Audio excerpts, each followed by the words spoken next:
ළමයි හැමෝටම අයිබෝවන් කියලා මම කියනවා.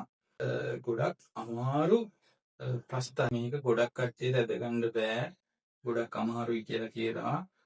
කට්ටිය කියලා තිබ්බා මේක අදින විදිහක් කියලා දෙන්න කියලා. අද මම කතා කරන්නේ අයනීකරණ ශක්ති ප්‍රස්ථාරය අදින හැටි.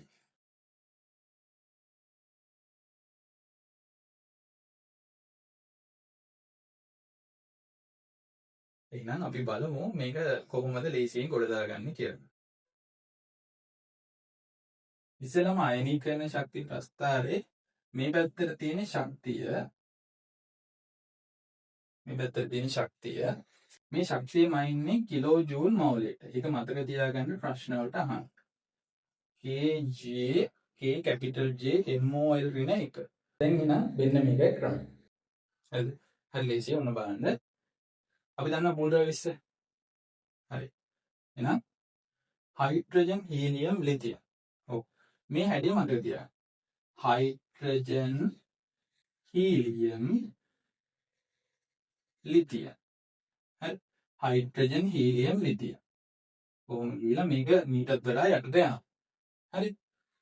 අපි ලියමුකෝ හයිඩ්‍රජන් හීලියම් ලිතියම්. රයිට්. ඔන්න ඊළඟට එකක් වැඩි වෙනවා අඩු වෙනවා.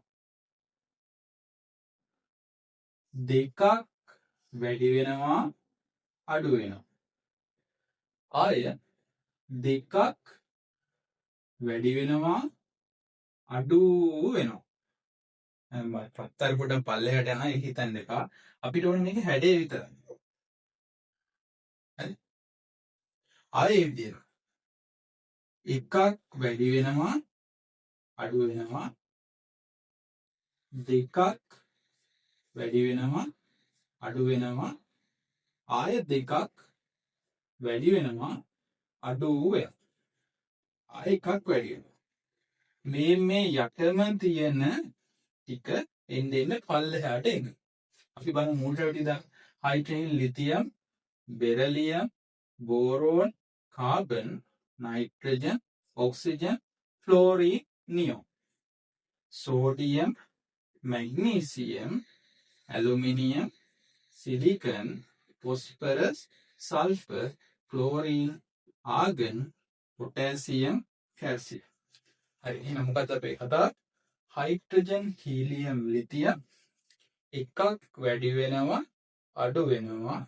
දෙකක් වැඩි වෙනවා අඩු වෙනවා. දෙකක් වැඩි වෙනවා අඩු වෙනවා. ඊට පස්සෙත් ඒකම. එකක් වැඩි වෙනවා අඩු වෙනවා. දෙකක් වැඩි වෙනවා අඩු වෙනවා. දෙකක් වැඩි වෙනවා අඩු වෙනවා. ඔන්න ඔය වාක්‍ය ඔයගොල්ලෝ ලියාගෙන චුට්ටක් පාඩනුත් කරගත්තට කමක් නැහැ. ඒක මතකින් මේක හරි ලේසියෙන් ලියා ගන්න පුළුවන්. විභාගෙට මේක මේ වගේ කටුකොලයක ඇඳගන්න. විභාගෙට අහලා තියෙන ප්‍රශ්න වලින් අපි ඊළඟට බලමු ඒක කොහොමද අහලා තියෙන්නේ කියලා. අපිට ගොඩක් දුරට දෙන්නේ මේකෙන් කොටස. ඒතර අපි මේක ඇඳලා තියාගත්තාම ඒ අදාළ කොටස අනුව මූල ද්‍රව්‍ය ටික අඳුර ගන්න පුළුවන්. එහෙනම් ඔයගොල්ලෝ දැක්කා දැන් මේ විභාගෙට අහලා තියෙන ප්‍රශ්න කොට දාගන්න ලේසි මේක පුළුවන් නම්. මේක හැඩේ තමයි ඉතින් මතක තියාගන්න අමාරු. දැන් ඔයගොල්ලන්ට කෙටි ක්‍රමයක් තියෙනවා. මේ ක්‍රමය හුරු වෙලා මේක හොඳට පාඩම් කරගන්න. කටුකොලයක අදින්න. එහෙනම් හැමෝටම මම හිතනවා මේක තේරෙන්නේ නැති කියලා. එහෙනම් හොඳට වැටි කරගන්න හැමෝටම අයිබෝවන්.